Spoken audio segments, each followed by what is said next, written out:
This is the second half of my problems, fixes, and promises, and things that we believe in video series, talking about the defense today.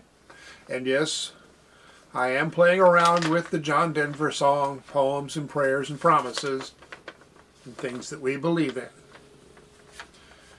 And today it's Ariel who is feeling like trying to complicate the process. Roto is being a little nicer and sitting off to the side for the time being. Anyway, defense, problems. Well, the list there looks pretty long, pretty complicated. The good news is the fixes needed really aren't as numerous because most of the problems came down to a couple of different issues. The issues overall: alignment, lack of aggression, playing slow, playing safe.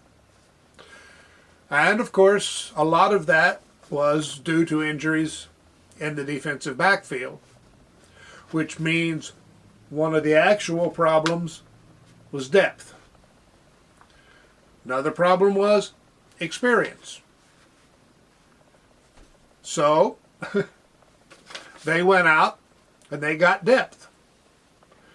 Last year, the young guys gained experience.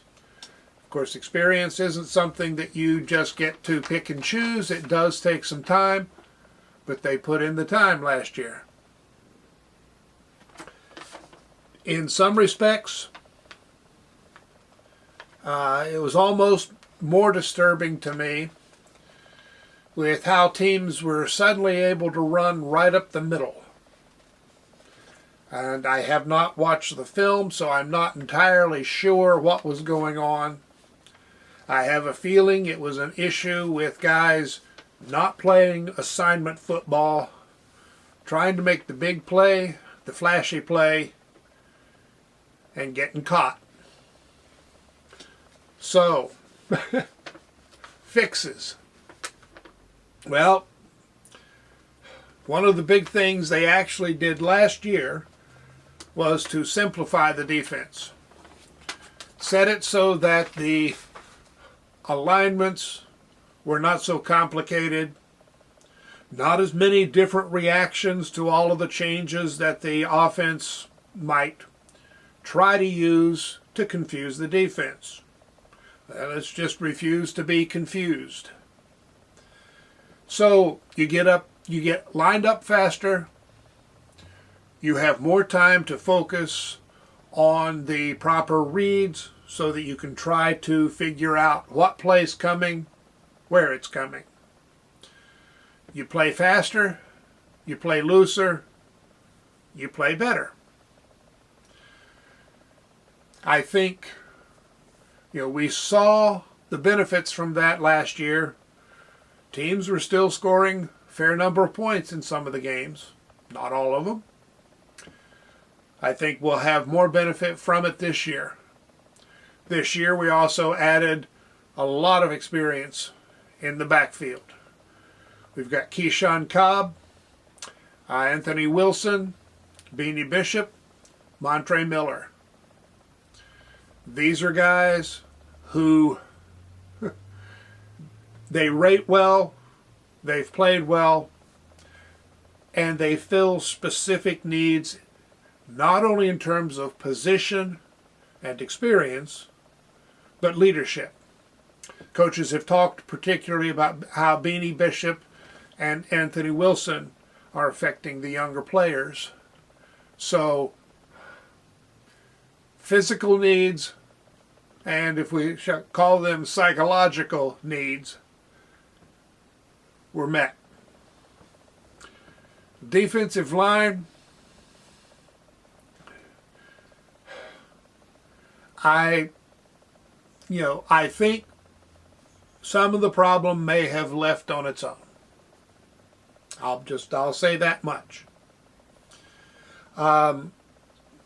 Coach Jackson has said that we may not have an eraser, somebody to make the splash plays.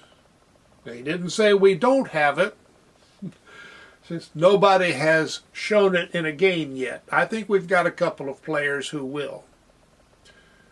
But what he said was, we have guys who will make the routine plays. Now the implication there is, last year they didn't make them. I think that was some of those runs up the middle, among other things. The fix, experience, and we did bring in some transfers. Right now they're saying the line looks to be maybe 9 to 11 deep. And there are people on the boards who are saying, don't they say that every year? No, they don't. Mostly they have been talking on the defensive line about getting depth. They say, well, we have 5, maybe 6 guys, but we need 8, 9 or more. Well, this is actually the first year, I think, they've said we have good depth. I'll take, making the right play and depth over trying to erase a bad play. So I think the problems have been identified. I think the fixes have been made. How well will they pay off? And you can watch all of the computer simulations you want, and they're not going to tell you what happens in real life.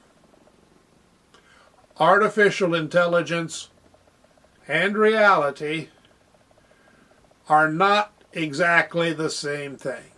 So yeah, we got to wait and see September 2nd and the rest of the season. I think it will get better as the season goes on, because some of these guys still need more experience. They need time playing together. But, well, it promises to be a good season. Thanks for dropping in. I'll see you as soon as there's more news, or as soon as I think of something else to say about the team that maybe it's worth saying. And who knows, maybe I'll be right. We'll see you then, with or without another cat.